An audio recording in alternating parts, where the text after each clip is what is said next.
Monseigneur, bonjour. Bonjour. Monseigneur, cette semaine, nous reviendrons sur l'ordination diaconale de Dominique le prêtre. C'était dimanche dernier à l'église Saint-Jacques de Loumont. Nous en avions parlé la semaine dernière, mais bon, maintenant, Ouais. ça s'est vécu. Et puis, jeudi, vous étiez au Carmel de Muret pour le jubilé d'une sœur originaire du diocèse d'Angoulême et qui fêtait là-bas, évidemment, ces années passées dans ce Carmel. On commence par cette ordination diaconale. Comment ça s'est vécu dimanche dernier ? Eh bien, écoutez, d'abord aussi dimanche dernier, il y avait une confirmation et ordination, donc une belle journée, ensoleillée d'ailleurs. Et bon, les confirmations suivent leur cours, hein, donc ce dimanche, je serai à Ruffec. Dimanche dernier, c'était Cognac.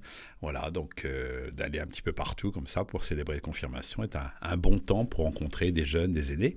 Et puis donc cette ordination, j'allais dire de l'année, hein, pour le diocèse d'Angoulême, hein, à l'église Saint-Jacques, donc de Dominique le prêtre. Donc Dominique le prêtre est devenu diacre. Et vraiment un très bon temps diocésain, l'église bien pleine. Et puis bien animé, il y avait la chorale africaine, en même temps mixant avec aussi les animateurs de la paroisse des Saints Apôtres. Donc voilà, une belle animation et puis un temps recueilli, je crois festif, et joyeux et simple en même temps, avec cette mission qui a été confirmée pour Dominique, qui déjà vivait donc dans son parcours beaucoup d'engagement auprès des pauvres, en particulier des malades, de Camille Claudel, et puis dans le cadre de la mission des Trinitaires aussi dans le centre-ville.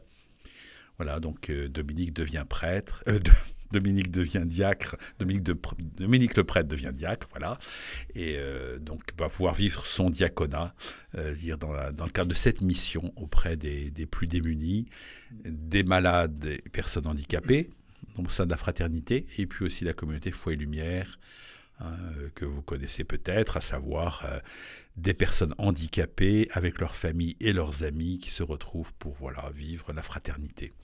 Donc, mais dans le collège des diacres, j'allais dire, c'est nécessaire qu'il y ait des diacres issus d'un peu tous les charismes, oui, alors c'est un appel personnel. Hein, c'est pas simplement qu'une reconnaissance. Je pense qu'il va vivre de manière renouvelée ce qu'il vivait déjà. Donc il n'y a pas un grand déplacement de sa mission, sachant qu'il le vivait déjà de manière très, très pleine.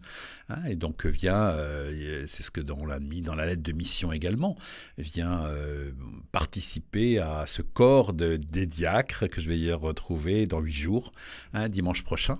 Nous avons une rencontre annuelle, mais cette rencontre d'une journée à Briac. À Briac, oui, chez Paul François. Et donc, donc vient confirmer par son charisme propre, aussi le charisme d'une communauté, l'engagement de l'Église auprès des plus pauvres. Ça rejoindra le deuxième thème de cette rencontre avec les personnes, la lutte contre la torture. Pour l'abolition de la torture, oui. Mmh. Donc un temps qu'on puisse prier pour Dominique, hein, ce nouveau diacre du diocèse. Jeudi dernier, Monseigneur, vous étiez du côté de Toulouse, hein, au Carmel de Muret, pour le jubilé d'une sœur originaire du diocèse. Qui est cette sœur ? Alors cette sœur a eu, je dirais, un petit peu d'audace.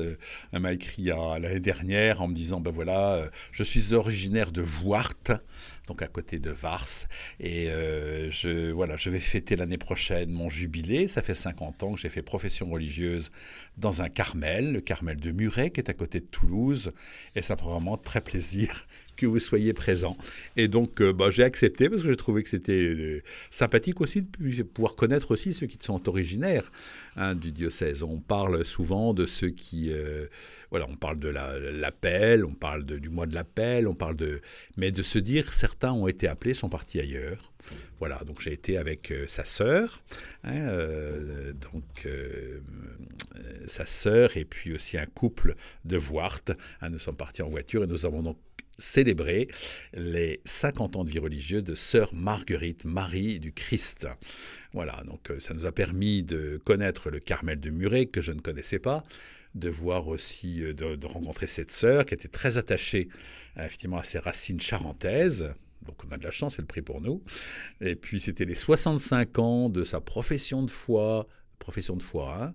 Elle était gamine exactement jour pour jour. Alors elle était, voilà, on fait mémoire un peu de... Hein, c'est aussi, ça me permet de parler de cette profession de foi qui est vécue par des jeunes, de proclamer la foi qu'ils ont reçue par leur éducation familiale, par l'école, hein, et de vivre, s'approprier le baptême qui a été le leur lorsqu'ils étaient enfants, la profession de foi. Et elle s'en rappelait très bien de sa profession de foi et de sa couronne de fleurs qu'elle avait sur les cheveux et sur la tête, pardon, et dont elles sont servies d'ailleurs de ce signe pour les 50 ans. Hein, la carmélite prend un bâton fleuri, signe que c'est la croix qui l'amène, et une couronne également, signe de cette alliance avec le Seigneur. Donc il y a de très beaux signes, un beau jubilé aussi, et puis de voir que l'église de Charente essaime. On connaît bien Pierre-Maître, mais voilà, il y a une sœur Marguerite Marie du Christ qui est au Carmel de Muret. Et on rend grâce pour sa famille et pour l'église de Charente.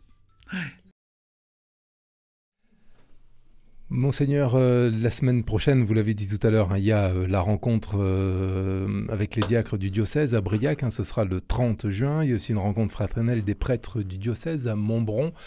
C'est pas la journée du presbytérium. Hein, non. Alors c'est ça, surtout la semaine prochaine, ce sera la session du conseil épiscopal. Hein, nous sommes 3 jours accueillis par les frères de la communauté de Montbron. Et donc c'est une session finale d'année où nous reprenons un peu, le chemin parcouru. Nous avons des dossiers aussi à analyser, des décisions à prendre pour la rentrée prochaine. Voilà, donc le conseil fait sa session finale, hein, comme ça se passe beaucoup dans toutes les entreprises, les associations. Voilà, nous faisons on prend un peu de recul aussi. L'avantage, c'est d'être un petit peu à l'extérieur de notre rythme quotidien et de plonger vraiment dans un travail commun.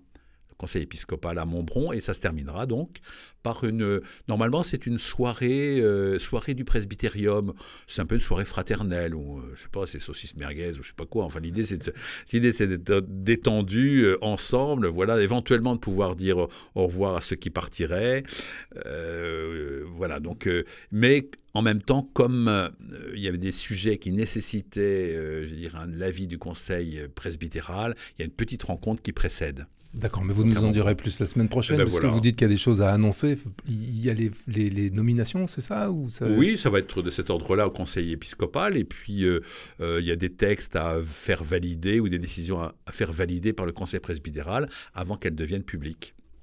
Voilà, c'est une intention aussi de prière pour tout notre diocèse, que nous puissions prier pour cette fin d'année, afin que d'abord nous puissions passer de bonnes vacances, tous, et que nous soyons en pleine forme pour septembre. Monseigneur, pour cette seconde partie de Parole à notre évêque, Evelyne Boulard est avec nous. Bonjour. Bonjour. Evelyne Boulard, vous êtes responsable de l'ACAT, l'Action des chrétiens pour l'abolition de la torture pour le diocèse d'Angoulême. Et vous êtes là pour nous parler de cette action, notamment aussi de la Nuit des Veilleurs qui a lieu en Charente ce mois-ci. Oui, alors je suis correspondante départementale de l'ACAT. Correspondante départementale de l'ACAT. Oui. Et je suis en même temps animatrice du groupe de l'ACAT d'Angoulême. Voilà, donc j'ai deux casquettes. Je peux vous demander s'il y a des correspondants comme ça dans tous les diocèses ? Dans tout, oui, exactement. Il y a un correspondant départemental par diocèse. Oui, tout à fait. D'accord. Alors, et il y a plusieurs groupes. Là, on est 2 groupes, un à Angoulême et un à Barbezieux. D'accord. Des petits groupes, voilà. Enfin, on anime comme on peut. Alors, voilà. Action des chrétiens pour l'abolition de la torture, ça veut un peu dire ce que c'est, mais comment se vit cette action pour l'abolition de la torture ? Comment se vit cette action ?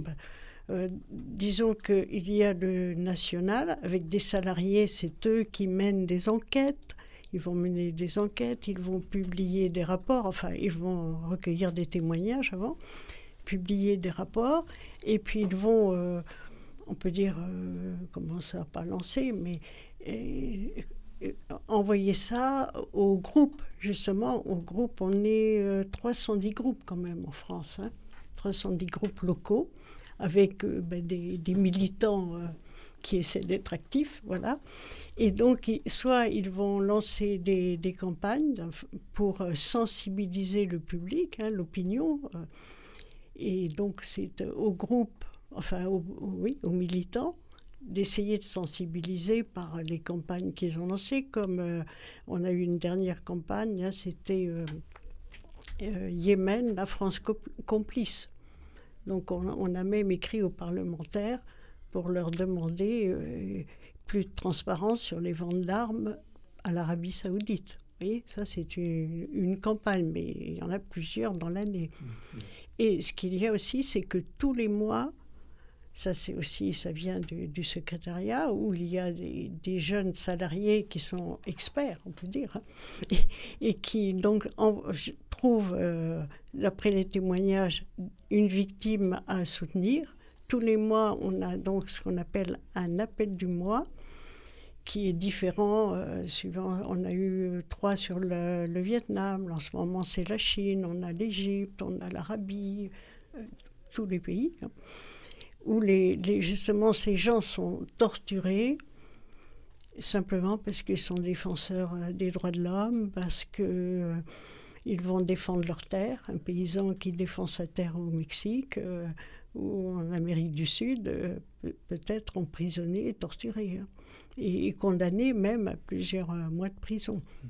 Mais alors cette donc action... Voilà, on reçoit ces appels du mois qu'on essaie de distribuer dans les églises ou dans les temples, hein, et faire signer, parce que ce sont des pétitions qu'on envoie soit aux gouvernants, aux ministres, voilà, pour demander la libération de ces victimes. Et ça a un poids ? Ça Oui. marche ? Ah oui, parce que je vois, ça devait être pour la Mauritanie, et je crois qu'il y a eu plus de 500, il y a même plus, parce qu'il y a des groupes qui envoient 100 appels du mois, même à Limoges par exemple, ils en ont plus de 100.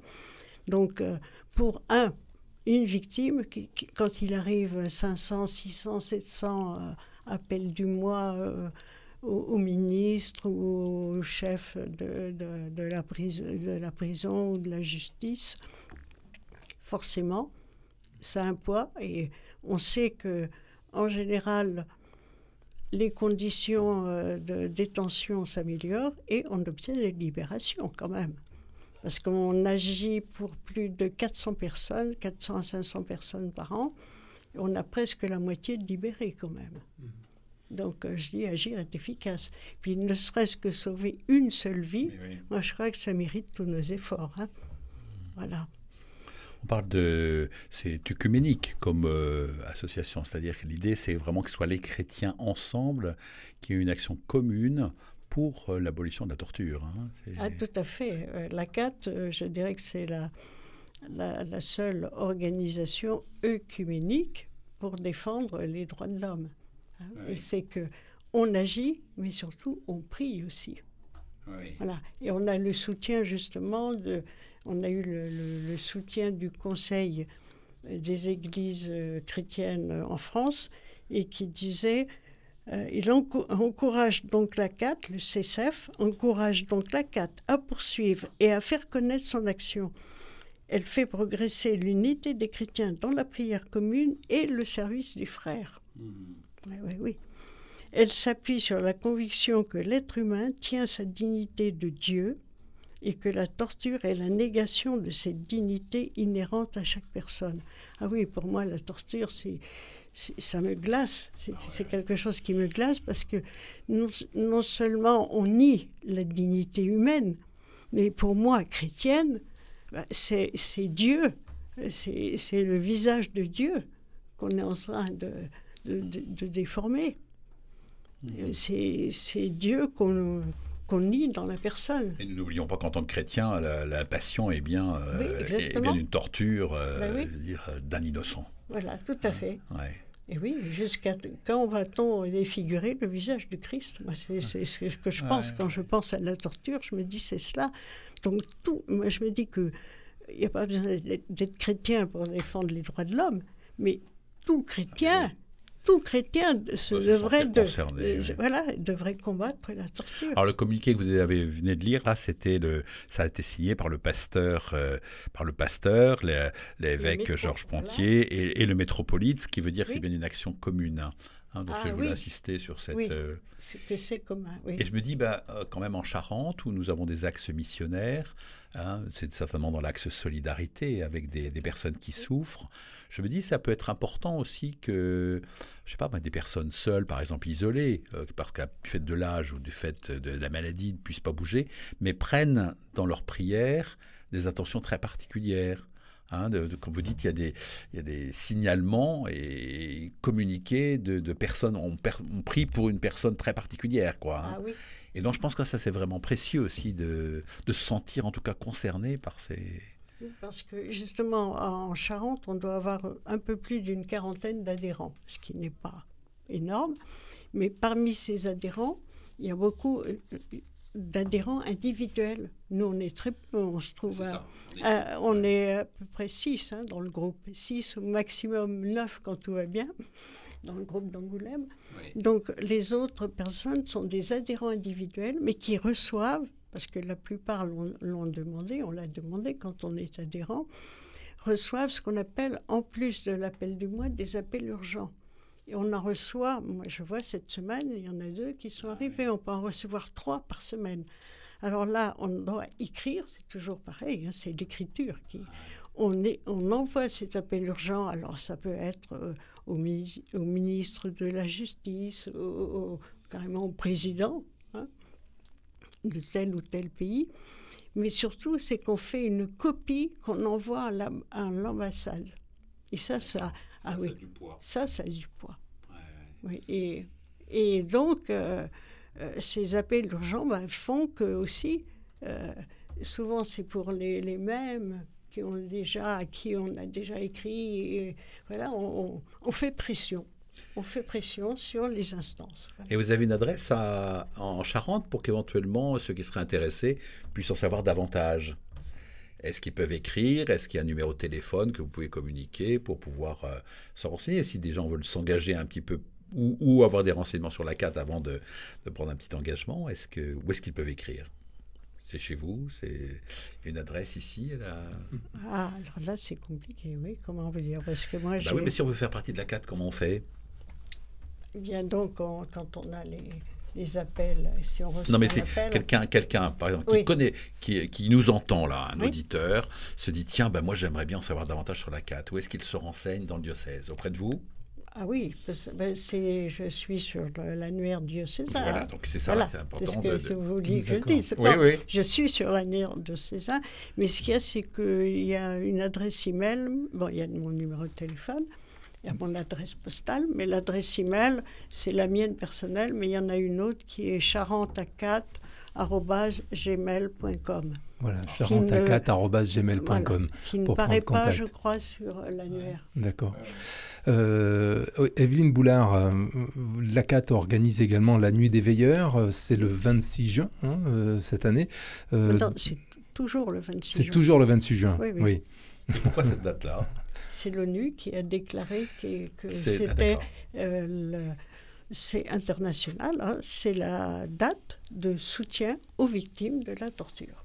Donc, voilà, c'est officiel. Donc c'est mercredi prochain. Alors nous, à Angoulême, on garde cette date-là, on garde donc le 26 juin, oui, en effet, et ça aura lieu à l'église Saint-Paul, à ma campagne, de 19h à 22h, et non pas à 23h, comme c'est marqué sur le site du diocèse. Ça peut décourager certaines personnes âgées. On peut toujours partir avant, mais quand même, il faut y aller jusqu'au bout. Non, parce que ce qui est important, la fin, je trouve que c'est aussi... On prie pour ces 10 victimes qui nous sont confiées, mais à la fin, on propose d'écrire pour ces 10 victimes. Ouais. Que chaque personne envoie une carte, et je vous assure que ça a vraiment du poids. Je vois une Vietnamienne qui vient d'être libérée. On avait demandé d'écrire pour son anniversaire. Elle a reçu plus de 300 cartes. Et ça a du poids. C'est du réconfort, là, oui. Oui, sûrement. tout à fait. Et là, l'an dernier, on a écrit justement à un condamné à mort, parce qu'on écrit aussi pour les condamnés à mort. Et malheureusement, c'était au Texas, il a été exécuté, mais il a remercié la CAT et même il a remercié certaines personnes dont il avait les adresses. Il a remercié pour justement cette bienveillance, pour ce soutien. Il a dit je suis en paix et que Dieu vous bénisse. Ah oui, il nous a vraiment que Dieu vous bénisse. Oui, oui. Et cette nuit des veilleurs, alors ça se passe comment, mercredi à ma campagne? Bon, alors, il y a déjà un accueil, on va dire, fraternel par un buffet. Voilà. Et ensuite, il y aura la projection d'un DVD qui s'appelle Un autre chemin. Alors, je ne vais pas tout dévoiler quand même. Ah bah non, il faut qu'il y ait des surprises. Non, c'est quand même un condamné à vie qui a assassiné une femme et son enfant. Et on va dire plusieurs années après la sentence, la mère de cette femme et grand-mère de la petite fille veut comprendre. Donc il y a une relation qui s'établit, on ne va pas en dire plus. Et finalement, elle va guérir de cette blessure. Donc c'est parce que le thème de cette année, tous les ans nous avons un thème différent. Et cette année, c'est la fin du Notre Père, mais délivre-nous du mal. Voilà. Grande question. Il n'y a que Dieu qui peut nous aider à être délivrés du mal. Mais... Donc, après la projection, il y aura la lecture biblique. Ça doit être dans, si je ne me trompe pas, Matthieu 6, 5, 14, avec une méditation à propos de comment prier et délivre-nous du mal. Et là, ensuite, on demande aux participants à se mettre en groupe. On va essayer d'avoir 10 groupes, puisque nous avons 10 victimes. 10 groupes où chaque groupe va s'approprier l'histoire d'une victime qui leur sera confiée. Voilà, s'approprier cette histoire et rédiger une prière pour cette victime. Voilà, donc ce sont les participants qui vont... Voilà. Prière qui sera envoyée aux personnes après. Hein. Non, la prière va être dite là, à la fin. Et après cette prière, on donnera les nouvelles des victimes pour lesquelles nous avons prié l'an passé, parce qu'il y en a quand même, sur 10, il y en a 4 qui sont libérés. Donc, agir est efficace, il faut le dire. Oui. Et bon, une d'ailleurs où c'est en bonne voie aussi. Donc, on donne des nouvelles et ensuite, c'est là où on demande aux participants de signer des cartes, de mettre un petit mot, parce qu'il y a un Chinois, donc il y a du mandarin, il y a des Vietnamiens, voilà, il y a de l'arabe aussi, mais donc il y aura les phrases en arabe, en vietnamien, en chinois, mais les personnes peuvent rajouter un petit mot et avoir le plus possible de lettres à envoyer. Voilà. Donc cette nuit des veilleurs, c'est mercredi. Alors par contre, oui, nous c'est à Angoulême, c'est mercredi, donc de 19h à 22h. Et il y en a une à Barbezieux la veille, le mardi 25. 23. 25, oui, 25, pardon. Oui. Je pense de 20h à 22h, et qui aura lieu au presbytère catholique de Barbezieux. Bien. C'est un beau témoignage sur d'abord l'importance de l'engagement. Et c'est vrai, quand on entend parler de la torture, on se dit, mais qu'est-ce qu'on peut faire? Or, je crois que l'accumulation de petites initiatives peut soulever beaucoup de choses. Hein, et je vous remercie pour ce que vous faites. Et puis se dire que chacun apporte sa part pour, en particulier, ce combat qui est un juste combat. Merci. Merci beaucoup, Evelyne Boulard. Parce que j'ai pu. Merci aussi à vous. Merci aussi à vous, Monseigneur.